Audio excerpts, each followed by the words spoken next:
Computer startup में पहला जो काम है कि वो हमारे कंप्यूटर के अंदर रैम के अलावा और मेमोरीज होती हैं और उनमें सबसे अहम मेमोरी है रोम। रोम वो मेमोरी है जिसमें हम या कंप्यूटर के वो इंस्ट्रक्शंस रखे जाते हैं जो कि जिसको यूजर चेंज नहीं करता, यानी वो एक टाइम जो डिजाइनर होते हैं या जो वेंडर्स हैं कंप्यूटर के बनाने वाले, वो उसके तमाम सेटिंग्स वहां पर डंप करते हैं, बर्न करते हैं और उसी से फिर इन्हें आपका हार्डवेयर जो है वो उसी की बेस पे आगे चलता है। और इस तमाम ग्रुप ऑफ इंस्ट्रक्शंस को बूटस्ट्रैप प्रोग्राम कहते हैं। अब ये बूटस्ट्रैप प्रोग्राम, इसमें किन किन टाइप्स के इंस्ट्रक्शन होती हैं? इसमें ये इंस्ट्रक्शन होंगी कि हार्ड डिस्क से ऑपरेटिंग सिस्टम के कर्नल को लाना है मेमोरी में, एक ये काम इसका होता है। और इसके साथ साथ कुछ ऐसे सिस्टम के यानी ऑपरेटिंग सिस्टम के जो ऐसे कुछ रूटीन्स या प्रोग्राम्स होते हैं जो कि बैकग्राउंड में चलते हैं, उनको भी लाना इसी का काम होता है। तो ये दो काम करते हैं, एक कर्नल को और जो बैकग्राउंड प्रोसेसेस हैं या बैकग्राउंड जो ऑपरेटिंग सिस्टम के प्रोसेसेस हैं जो कि बाकी प्रोसेसेस के लिए लाजमी होते हैं, तो उनको मेमोरी में लाना और उसकी एग्जीक्यूशन स्टार्ट होना, ये बूटस्ट्रैप का मेन काम होता है। इन स्टार्ट में कंप्यूटर रीड करता है सबसे पहले, ये इसमें बिल्ट इन या जो फिक्स्ड है कि जब हम पावर बटन ऑन करते हैं तो उस रोम को रीड करना शुरू कर देता है। ठीक है, रोम में क्या है? यही बूटस्ट्रैप प्रोग्राम है। जब ये रीड होता है तो इसके इंस्ट्रक्शंस ये बताते हैं कि इन चीजों को यानी कर्नल और जो भी सिस्टम के रूटीन्स हैं उनको लोड कर लें मेमोरी में, रैम में। और फिर उसके बाद जब ये लोड हो जाते हैं, तमाम लोडिंग कंप्लीट हो जाती है, तो उसके बाद वही इंस्ट्रक्शंस, वही जो आप यानी कर्नल और बाकी जो बैकग्राउंड प्रोसेसेस हैं वो एग्जीक्यूट होना शुरू हो जाते हैं।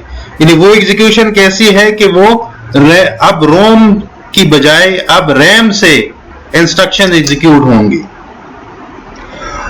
अब इंस्ट्रक्शन एग्जीक्यूशन क्या है कि इंस्ट्रक्शन एग्जीक्यूशन ये है कि रैम में जो भी आपका इंस्ट्रक्शन है वो पड़ा है, वो उसने सीपीयू में आना है। सीपीयू की इन्हें हमारे सीपीयू के अंदर जो प्रोग्राम काउंटर एक रजिस्टर है, वो उस रजिस्टर उस एड्रेस को कंप्यूट करता है कि इस जगह पे ये इंस्ट्रक्शन पड़ी है, इसको उठाओ इंस्ट्रक्शन रजिस्टर में, और फिर उसके बाद उसको डिकोड किया जाता है यानी वॉन न्यूमन आर्किटेक्चर के मुताबिक।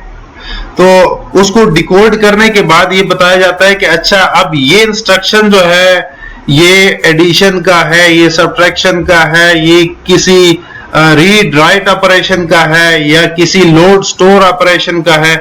तो उसका अपकोड ये बताता है जब ये डिकोड हो जाता है।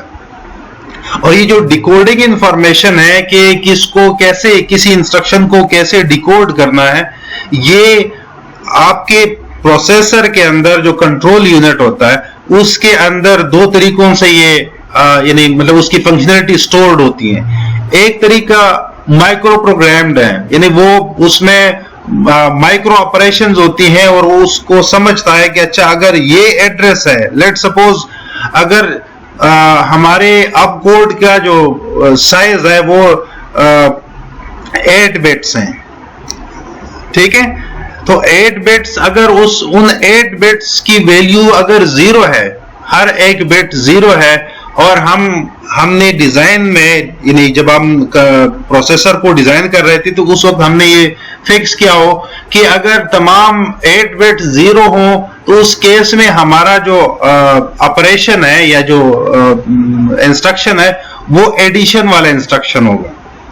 ठीक है, इसी तरह अगर स्टार्टिंग मतलब 7 जीरोज हैं और उसके बाद वो एक 1 है और उसको हम मतलब फिक्स कर देते हैं कि यानी मतलब हम डिजाइन करते हुए हमारे सिस्टम के अंदर कि अगर हमारे पास 7 जीरोज और फिर 1 ये अगर आप कोड की वैल्यू है तो उस केस में हमारा इंस्ट्रक्शन टाइप होगा वो सब्ट्रैक्शन वाला होगा, ठीक है।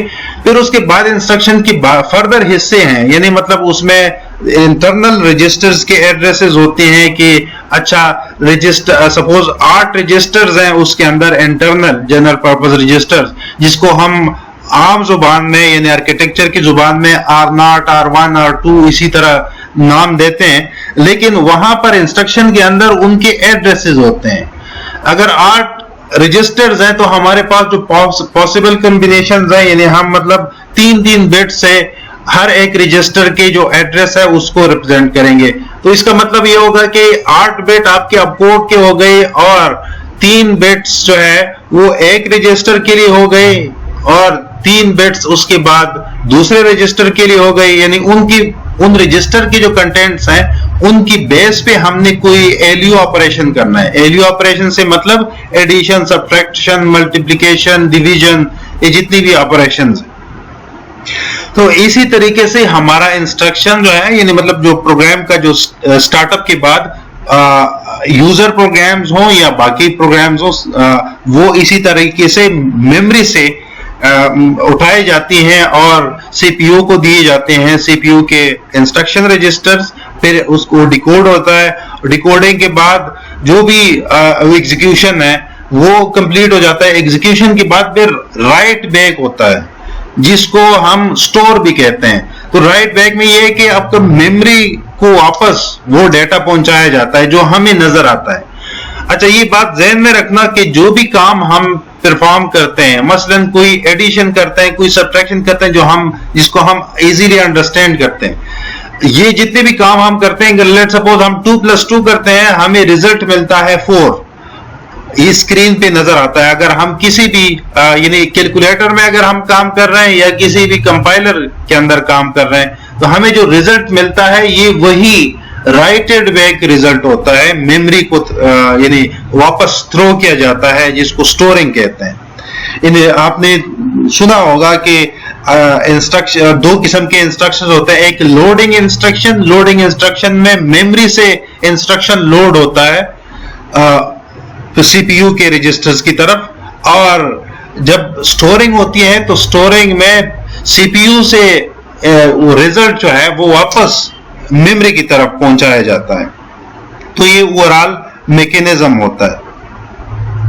अब ये जो बूटस्ट्रैप प्रोग्राम है ये इसको हम फर्मवेयर भी कहते हैं, यानी ये वो फिक्स प्रोग्राम्स हैं, फिक्स रूटीन्स हैं जो कि इसके बनाते हुए, प्रोसेसर को बनाते हुए या सिस्टम को बनाते हुए ये रखी गई हैं।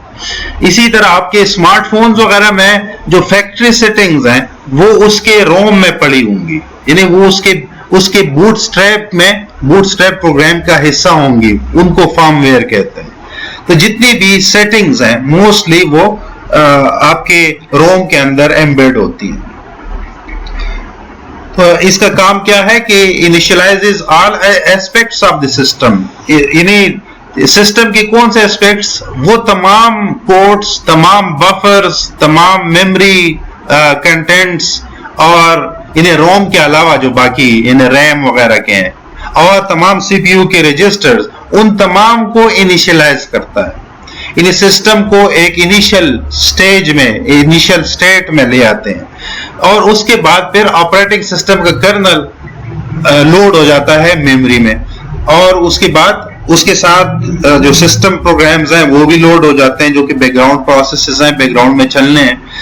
तो इसके बाद एग्जीक्यूशन स्टार्ट हो जाती है, इनकी एग्जीक्यूशन स्टार्ट हो जाती है और उनके एग्जीक्यूशन के बाद प्रोसेसर फिर वेट करता है, यानी हमारा जो ऑपरेटिंग सिस्टम है या ओवरऑल सिस्टम है ये वेट करता रहता है कि अच्छा कहीं से आप माउस के जरिए या कीबोर्ड के जरिए कोई इनपुट हमें दें।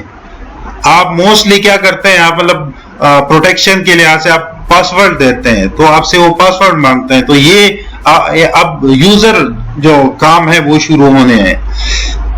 तो ये नहीं मतलब आपका सिस्टम, ऑपरेटिंग सिस्टम या ओवरऑल सिस्टम, इसको हम कहते हैं कि ये इंटरप्ट ड्रिवन है, यानी बाहर से इसको कोई इंटरप्शन मिलेगी, यानी यूजर के थ्रू, यूजर हम मतलब कीबोर्ड के थ्रू या माउस के थ्रू या किसी दूसरे मशीन के थ्रू कोई इंटरप्शन इसे मिलेगी, और उसके बाद अगर आप कोई डिवाइस कनेक्ट करते हैं, यानी कोई वायरलेसली कोई डिवाइस कनेक्ट करते हैं, वो भी एक इंटरप्शन प्रोवाइड करेगा।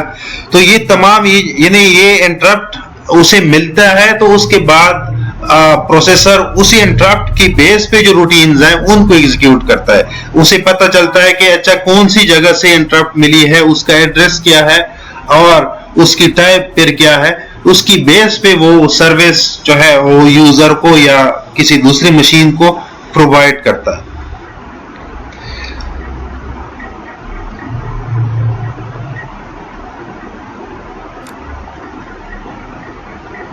अच्छा, अब हमारे पास कंप्यूटर सिस्टम का ऑर्गेनाइजेशन क्या है, इसमें कौन कौन से मेन कंपोनेंट्स हैं कंप्यूटर सिस्टम में, यानी वो प्लेस कैसी होती हैं या वो किस तरीके से आपस में कनेक्टेड हैं, और वो कौन कौन सी चीजें हैं।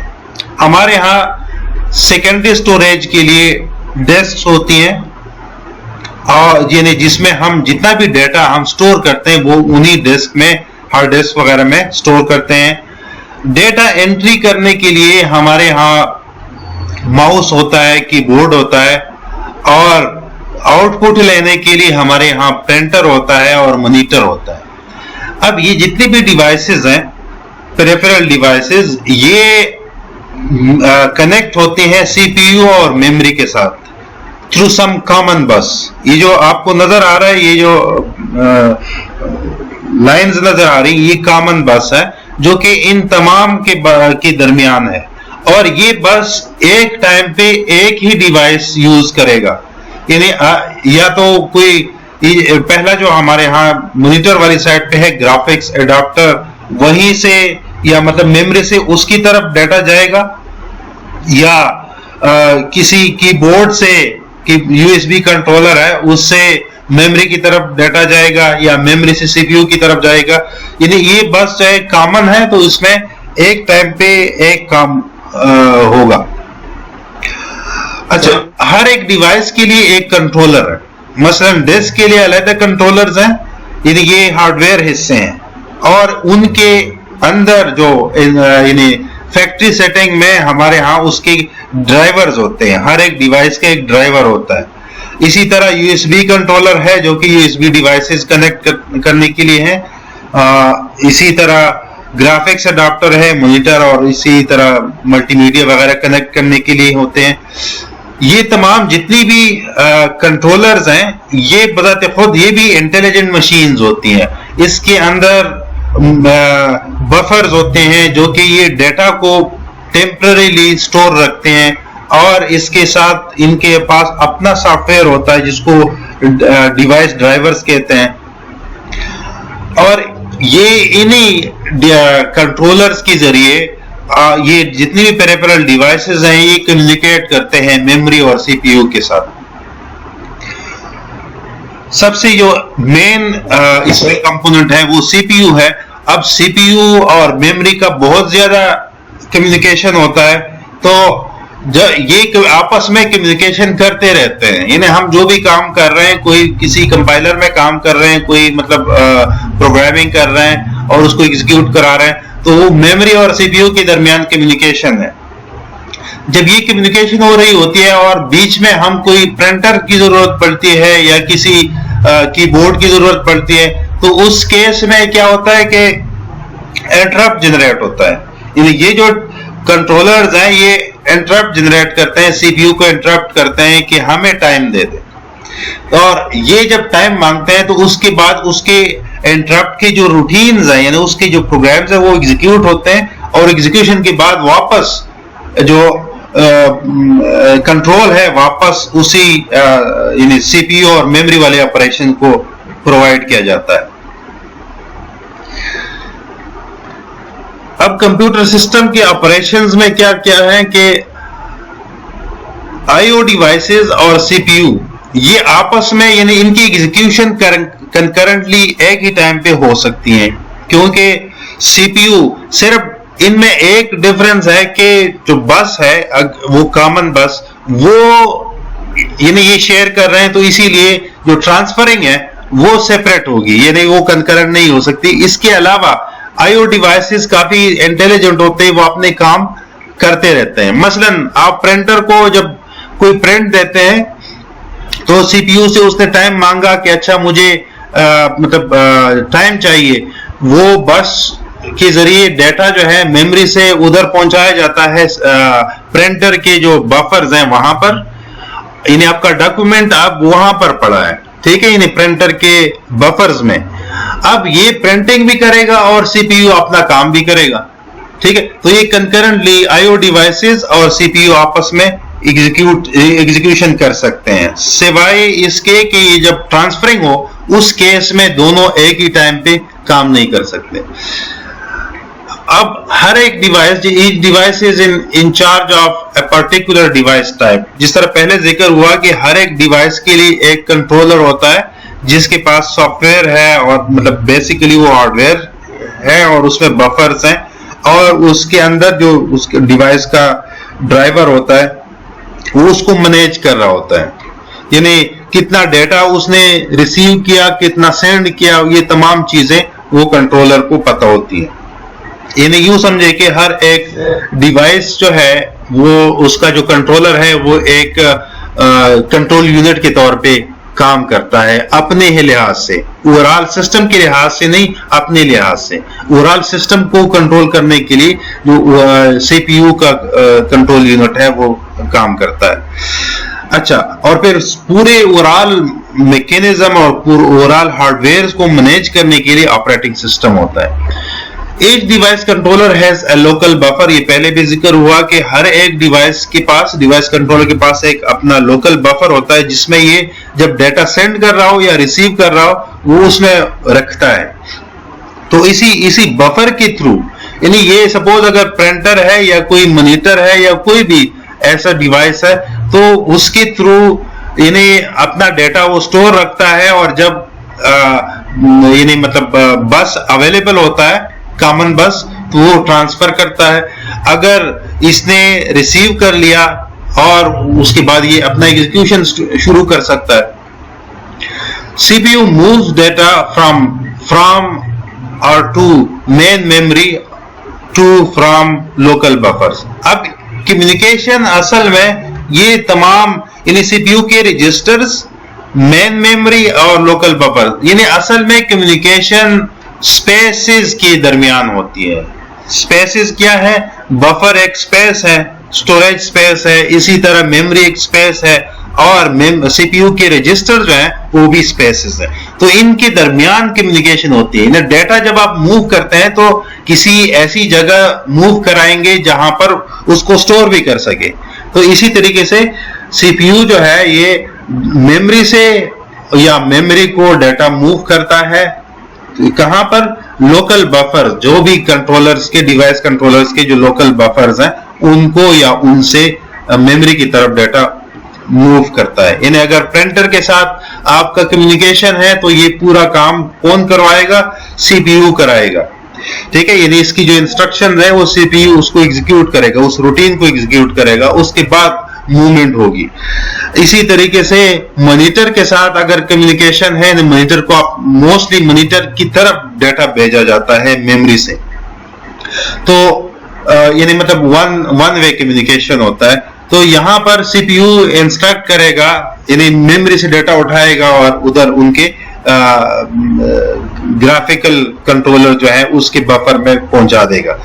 इसी तरीके से जो कीबोर्ड है या माउस है, जितनी भी डिवाइसेस हैं, इनके बफर लोकल बफर से या लोकल बफर, यहाँ पर ये तो इनपुट डिवाइसेस हैं तो लोकल बफर से मेमोरी की तरफ डेटा पहुंचाया जाता है। जब हम कोई बटन प्रेस करते हैं तो इसका मतलब है सीपीयू इसको एग्जीक्यूट करता है, ठीक है। तो यानी मतलब सीपीयू ही मेमोरी को यानी इस बटन की यानी जो हमारा कीबोर्ड है इसके बफर से ये बटन का जो भी इंस्ट्रक्शन या जो भी डाटा है ये वहां पर जाता है बफर की तरफ, और बफर से फिर रैम की तरफ पहुंचाया जाता है थ्रू सीपीयू।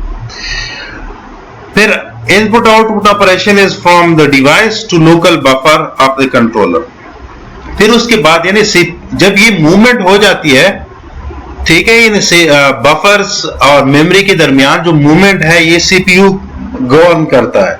जब ये मूवमेंट हो जाती है उसके बाद जो इंटरनल ऑपरेशन है आईओ ऑपरेशन, यानी उस बफर में अगर डाटा है तो उसको फिर कंट्रोलर ही उसको मैनेज करता है। यानी उसके ऊपर अगर उसको प्रिंट करना है, जिस तरह प्रिंटिंग में होगा प्रिंटर की टाइप में, अगर डिस्प्ले करना है तो डिस्प्ले जो मॉनिटर वगैरह है उसकी केस में होगा तो बफर से मॉनिटर की तरफ, मॉनिटर के हार्डवेयर की तरफ डाटा पहुंचाया जाता है। इसी तरह लोकल बफर, प्रिंटर के लोकल बफर से प्रिंटिंग मशीन की तरफ डाटा पहुंचाया जाता है। तो ये इसको हम कहते हैं आईओ ऑपरेशन। ये जो आईओ ऑपरेशन है इसमें सीपीयू का इंटरवेंशन बाद में नहीं होता।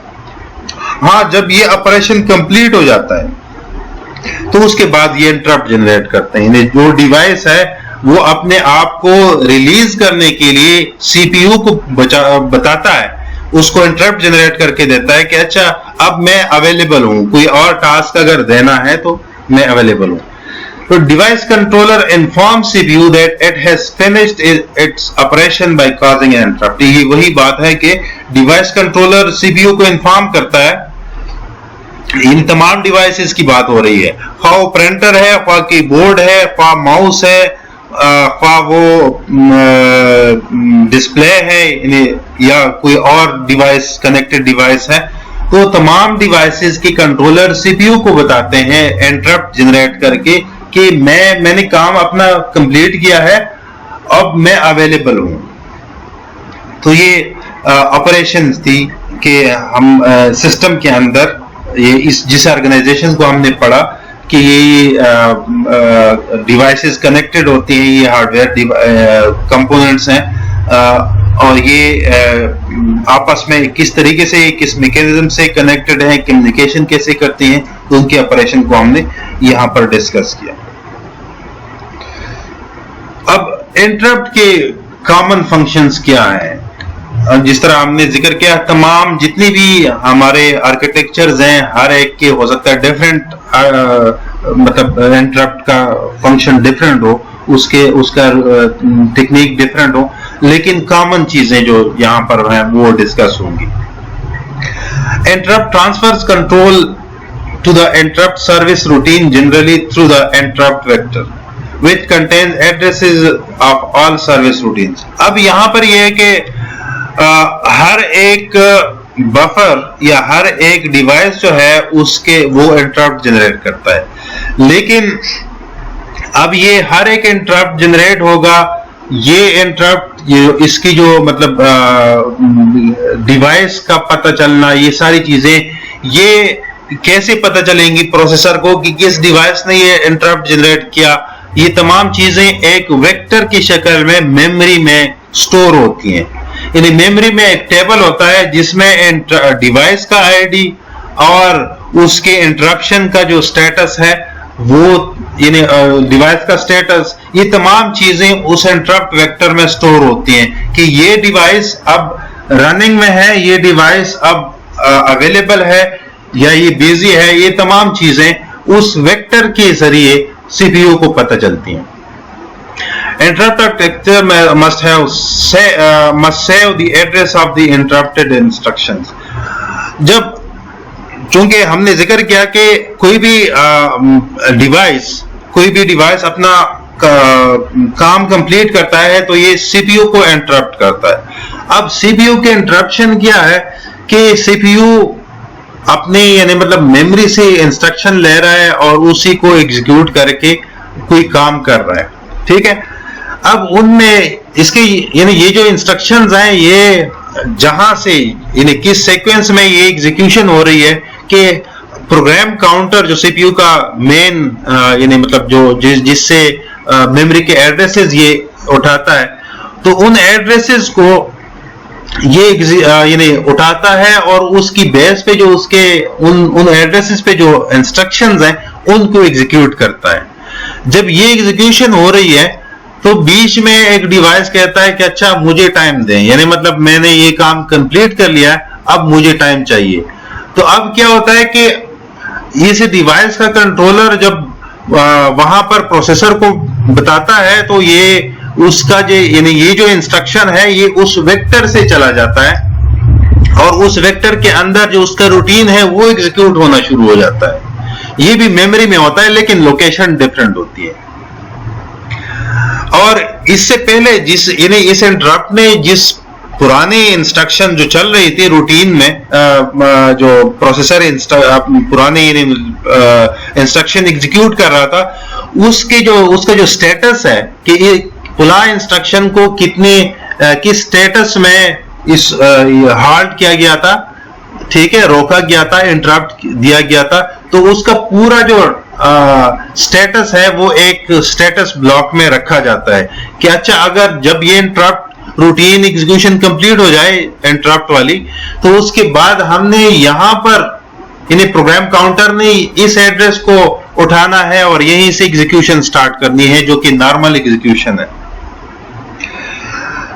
फिर कुछ खास किस्म के इंटरप्ट्स हैं जिसको ट्रैप्ड या एक्सेप्शन कहते हैं। ये सॉफ्टवेयर जनरेटेड इंटरप्ट्स हैं और ये एरर्स की बेस पे या यूजर रिक्वेस्ट की बेस पे जनरेट होती हैं। एरर्स में क्या है कि 1/0 है या कोई और मतलब रेस्ट्रिक्टेड एरिया की तरफ कोई प्रोसेस या कोई यूजर मूव करना चाहता है, तो उस केस में ये ट्रैप या एक्सेप्शन जनरेट हो जाती है, ये एक इंटरप्ट जनरेट होता है। और तमाम पूरा ऑपरेटिंग सिस्टम इंटरप्ट की बेस पे काम करता है, यानी इसे इंटरप्ट मिलेगा तो ये कुछ काम करेगा। इसे कोई डिवाइस रिक्वेस्ट भेजेगा कि मैंने मतलब ये काम मैंने कर लिया है, या कोई यूजर से कोई इंटरप्शन आ जाएगी, तो उसकी बेस पे इसने काम करना है। अपनी तरफ से इसने कोई इनिशिएशन नहीं करनी। स्टार्टिंग जो बूटस्ट्रैप वाला ऑपरेशन है वो सिस्टम की अपनी इंटरनल होती हैं, और उसके बाद जो काम है फिर जब कर्नल एग्जीक्यूट होता है या जो बैकग्राउंड प्रोसेस एग्जीक्यूट होते हैं वो बिल्ट इन है, यानी मतलब वो फिक्स्ड है। लेकिन उसके बाद जो काम है यानी पूरा सिस्टम अवेलेबल होता है, यूं समझिए कि ऑपरेटिंग सिस्टम अवेलेबल होता है कि यूजर से या किसी डिवाइस से कोई इंटरप्ट ले या कोई इनपुट ले ले। अच्छा, अब इंटरप्ट्स को हैंडल कैसे किया जाता है कि the operating system preserves the state of the CPU by storing registers and the program counter. ये पहले जिक्र हुआ कि जब इंटरप्ट अकर होता है तो ऑपरेटिंग सिस्टम क्या करता है, प्रोसेस कंट्रोल ब्लॉक में, ये एक ब्लॉक है जो कि यानी ये ब्लॉक मेमोरी में ये रखता है ऑपरेटिंग सिस्टम कि इसमें जो करंट प्रोसेस था उसका प्रोग्राम काउंटर की वैल्यू क्या थी, उसके कौन कौन से रजिस्टर्स को इस प्रोसेस ने यूज करना था और उसका स्टेटस क्या था इस प्रोसेस का। यानी इस प्रोसेस के मुख्तलिफ स्टेजेस होते हैं, वेटिंग, रेडी, एग्जीक्यूशन, ये तमाम चीजें कि मतलब किस स्टेज में ये प्रोसेस था, ये आया वेटिंग में था या एग्जीक्यूशन में था या रेडी था। तो तमाम चीजें उस प्रोसेस कंट्रोल ब्लॉक में स्टोर की जाती हैं थ्रू ऑपरेटिंग सिस्टम, और उसके बाद फिर इंटरप्ट वाला रूटीन एग्जीक्यूट होता है। यानी उसके बाद ये होता है कि अच्छा किस डिवाइस ने इंटरप्ट वेक्टर से उस रूटीन को उठाया जाता है कि कौन सा डिवाइस है और उसने क्या काम करवाना है, ठीक है। यानी वो उसने कोई प्रिंटर अगर है, प्रिंटिंग इसने कंप्लीट की, तो अब उस रूटीन को एग्जीक्यूट करना लाजिम होता है। जब वो एग्जीक्यूशन कंप्लीट हो जाती है तो वापस कंट्रोल, यानी फिर उसके बाद जो प्रोसेस कंट्रोल ब्लॉक में आपके पास स्टोर्ड स्टेटस है पुराने प्रोसेस का, वो लोड हो जाता है। जब वो लोड होता है तो उसमें उसके प्रोग्राम काउंटर लोड होता है, यानी उसके जो प्रोग्राम काउंटर की वैल्यू है, इसका मतलब है कि वो प्रोग्राम काउंटर लोड होता है प्रोसेसर के प्रोग्राम काउंटर में। अब यहां पर जो हम प्रोसेस कंट्रोल ब्लॉक में प्रोग्राम काउंटर की बात कर रहे हैं, तो ये इसमें प्रोग्राम काउंटर की वैल्यू समझ लें, यानी प्रोग्राम काउंटर में जो एड्रेस पड़ा था वो समझ लें कि वो एड्रेस वहां पर प्रोसेस कंट्रोल ब्लॉक में स्टोर रहता है। जब ये ऑपरेशन कंप्लीट होता है, अब इंटरप्शन दो किस्म की है, एक या तो पोलिंग होगी, दूसरा वेक्टर्ड होगी। पोलिंग में ये कि सीपीयू रेगुलरली हर एक डिवाइस को चेक करता होता है, ये उसका एक रूटीन है कि अगर डिवाइस का अपना कंट्रोलर इतना इफेक्टिव नहीं है, उसमें कोई इश्यू है, तो एक उसको ओवरकम करने के लिए सीपीयू खुद भी हर एक डिवाइस को चेक करता होता है, ठीक है, कि ये किस स्टेज में है, रेडी है या नहीं है, बिजी है, ठीक है। तो इसको कहते हैं पोलिंग। यानी सीपीयू अगर रेगुलर इंटरवल्स में हर क्लॉक साइकिल बाद या 2-3 क्लॉक साइकिल्स बाद अगर हर डिवाइस को ये चेक कर रहा है, तो इसको पोलिंग कहते हैं। दूसरी टाइप के इंटरप्ट है वो वेक्टर इंटरप्ट सिस्टम वाले हैं। इसमें ये होता है कि आईओ डिवाइस रिक्वेस्ट करता है, यानी आईओ डिवाइस कहता है कि मैंने ये काम कंप्लीट कर लिया, ठीक है, तो ये वेक्टर इंटरप्ट है। और उसके बाद ये जो इंटरप्ट रूटीन की बात हो गई, तो हर एक उसके अंदर मुख्तलिफ कोड्स होते हैं और हर एक कोड सेगमेंट ये बताता है कि इंटरप्ट की किस्म कौन सी है, क्या करना है, ये तमाम चीजें उस कोड में फिक्स होती हैं, यानी पहले से ये स्टोर्ड होती है। अब अगर कोई डिवाइस, यानी मतलब हमारे पास दो हार्डवेयर्स हैं, जिस तरह ऑर्गेनाइजेशन में हमने जिक्र किया, मेन किस्म के मेमोरी के अलावा हमारे पास एक सीपीयू है, दूसरा बाकी आईओ डिवाइसेस हैं। आईओ डिवाइसेस में प्रिंटर, कीबोर्ड, माउस, स्कैनर, जितनी भी पेरिफेरल डिवाइसेस हैं।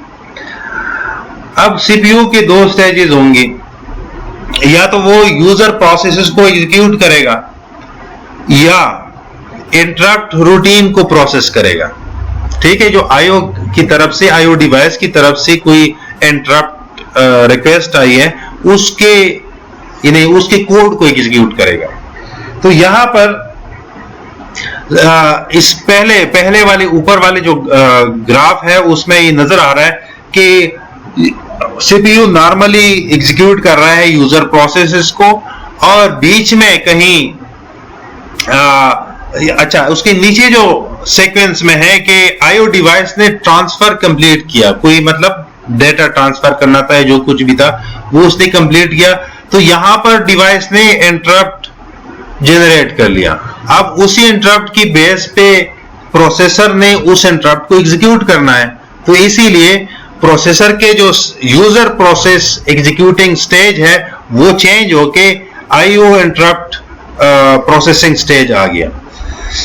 इसी तरीके से फर्दर फिर वापस रिज्यूम करेगा उस यूजर प्रोसेस को, और ये रिजम्पशन कैसी होगी कि प्रोसेस कंट्रोल ब्लॉक में जो भी स्टेटस, प्रोसेस का स्टेटस और प्रोग्राम काउंटर और रजिस्टर की वैल्यूज पड़ी हैं, वो दोबारा वही से एग्जीक्यूशन स्टार्ट हो जाएगी, यानी वही वैल्यू जो प्रोग्राम काउंटर की है वो प्रोग्राम काउंटर में आ जाएगी, और इंस्ट्रक्शन के जो यानी प्रीवियस जिन रजिस्टर को इसने यूज करना है वो रजिस्टर वैल्यूज भी इस इंस्ट्रक्शन के पास आ जाएंगी।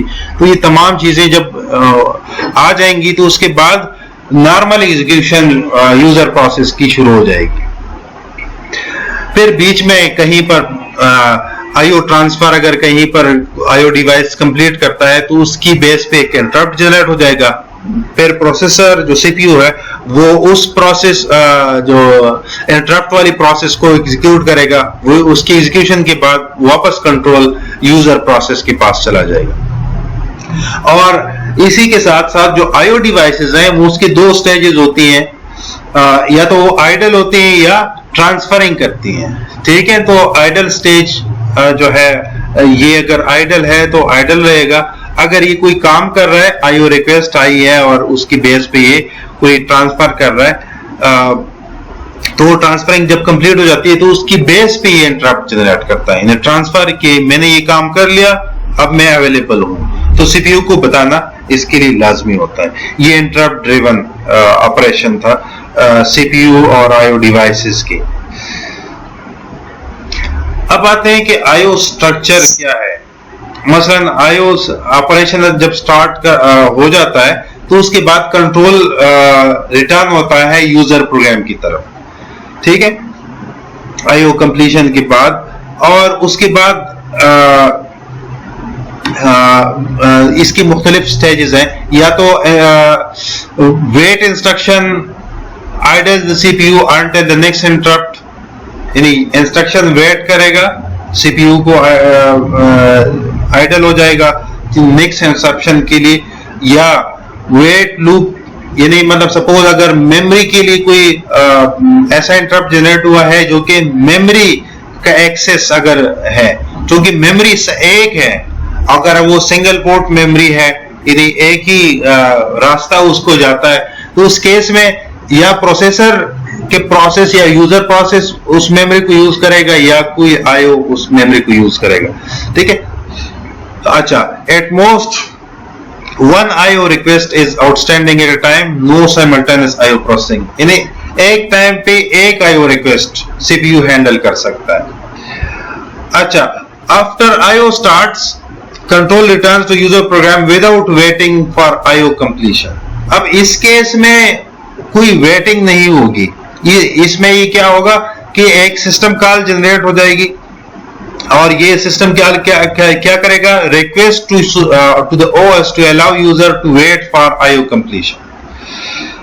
दूसरा जो है डिवाइस स्टेटस टेबल, जिसमें तमाम डिवाइसेस के स्टेटस रखे होते हैं, contains entry for each IO device indicating it's type, address and state. तीसरा केस ये है कि OS indexes into IO device table to determine device status and to modify table entry to include an interrupt। तो ये IO का main structure था। अब आते हैं कि हमारे यहाँ नेक्स्ट जो हमारा सेक्शन है वो स्टोरेज से रिलेटेड है। तो स्टोरेज में बेसिक नोटेशन, बेसिक जो उसके मेन कंपोनेंट्स हैं वो डिस्कस होंगी। पहला कंपोनेंट जो है, हम जो बिल्डिंग बेसिक बिल्डिंग ब्लॉक है स्टोरेज के लिए, वो उसे हम बिट कहते हैं। बिट या तो वो ये असल में बाइनरी लैंग्वेज की रिप्रेजेंटेशन है। और ये क्यों है, हमारे यहाँ जो हार्डवेयर्स हैं या जितनी भी इलेक्ट्रॉनिक डिवाइसेस हैं वो ट्रांजिस्टर बेस्ड हैं, और ट्रांजिस्टर्स के दो स्टेजेस होती है, ऑन ऑफ। ऑन को जीरो से कंसिडर जाता है, जीरो से रिप्रेजेंट किया जाता है, वन से रिप्रेजेंट किया जाता है, और ऑफ स्टेज को जीरो से। अब एक साइंटिस्ट था, आप लोगों ने शायद उसका नाम सुना होगा, शेनन। शेनन एक साइंटिस्ट था, एमआईटी का स्टूडेंट था जब ये एमएस कर रहा था। तो एमएस के थीसिस में उसने एक ट्रांजिस्टर्स और बाइनरी लैंग्वेज या बूलियन लैंग्वेज जो है, इनके दरमियान एक रिलेशनशिप डिस्कवर की कि जिस तरीके से हम हमारे यहाँ बूलियन लैंग्वेज में 0 और 1 है, इसी तरीके से ट्रांजिस्टर जो है वो भी ऑन ऑफ होती हैं, उनकी दो स्टेजेस होती हैं, दो स्टेट्स हैं। तो उसकी इस डिस्कवरी के बाद, ये 1947 की बात है, उसकी इस डिस्कवरी के बाद आईसीज बनना शुरू हो गई। यानी आईसीज मींस के मतलब ट्रांजिस्टर बेस्ड आईसीज बनना शुरू हो गई। और लेकिन ये जो स्टार्टिंग जो मेन आइडिया उसी ने एक्सप्लोर किया था कि हम अपने जो बूलियन लैंग्वेज है इसको रिप्रेजेंट कर सकते हैं इन टर्म्स ऑफ ट्रांजिस्टर्स। फिर ट्रांजिस्टर्स के आईसीज बनना शुरू हो गई और उन आईसीज की बेस पे कंप्यूटर्स वगैरह बनना शुरू हो गए। इससे पहले जो थी वो वैक्यूम ट्यूब्स का दौर था, जिसमें आपकी कंप्यूटर्स वैक्यूम ट्यूब्स पे बेस करती थी। अब ये जो बूलियन नंबर्स या बूलियन लैंग्वेज के जो नंबर्स हैं उनको हम बिट कहते हैं। एक बिट और उसकी दो पॉसिबल वैल्यूज हैं। इन बाइनरी नंबर सिस्टम में हमारे पास डिजिट दो मतलब वैल्यूज होती है, या तो 0 या 1। जब ये 8 बिट्स मिल जाती हैं तो उसको हम बाइट कहते हैं।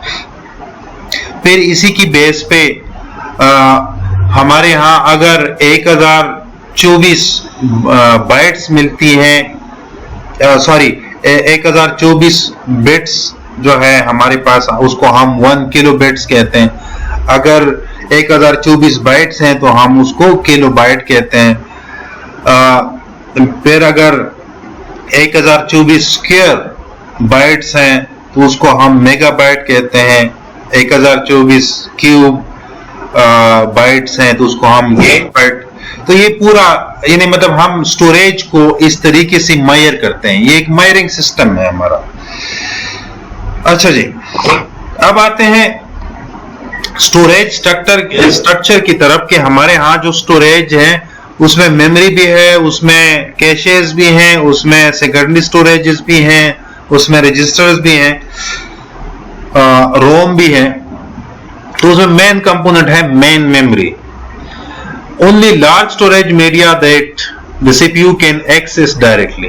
अब मेमोरी के साथ सीपीयू डायरेक्ट कम्युनिकेशन करता है। बाकी जो स्टोरेजेस हैं, एक कुछ तो इसके अपने इंटरनल है, रजिस्टर्स वगैरह, वो तो इसके अपने इंटरनल होते हैं, लेकिन जो बाहर वाली हैं उनमें मेमोरी को ही डायरेक्ट ये कम्युनिकेट करता है। ठीक है, मतलब डिफरेंट केसेस में हो सकती हैं। अगर कैशेज नहीं है तो ये डायरेक्ट इसके साथ कम्युनिकेट कर रहा है। अगर कैशेज हैं तो उस केस में फिर थ्रू कैशे ये कम्युनिकेशन होगी। और ये रैंडम एक्सेस करते हैं। रैंडम एक्सेस में ये है कि मतलब रैंडमली ये एक्सेस कर रही हैं। ठीक है, और ये टिपिकली मोस्टली ये वोलेटाइल होती हैं, यानी मतलब पावर ऑफ कर लें तो ये इरेज हो जाती है। दूसरी मेमोरी है सेकेंडरी स्टोरेज। ये एक्सटेंशन है मेन मेमोरी के। ये लार्ज होती है साइज में और नॉन वोलेटाइल होती है। जितना भी आपके पास जो डेटा होता है वो मोस्टली सेकेंडरी स्टोरेज में पड़ा होता है। इसका साइज बड़ा होता है और प्राइस पर बिट प्राइस जो है इसकी कम हो जाती है। इसमें फिर हार्ड डिस्क इसमें आ जाती हैं। ये मेटल या ग्लास प्लेटर्स होते हैं covered with magnetic recording material, यानी उसके ऊपर जो प्लास्टिक या जो ग्लास या मैग्नेटिक मटेरियल उसकी की कवरिंग होती है। और इसको ट्रैक्स में डिवाइड किया जाता है, फिर उसको सब डिवीजन की जाती है सेक्टर्स में। और हर एक हार्ड डिस्क के लिए एक डिस्क कंट्रोलर होता है जो कि उसकी logical interaction between the device and the computer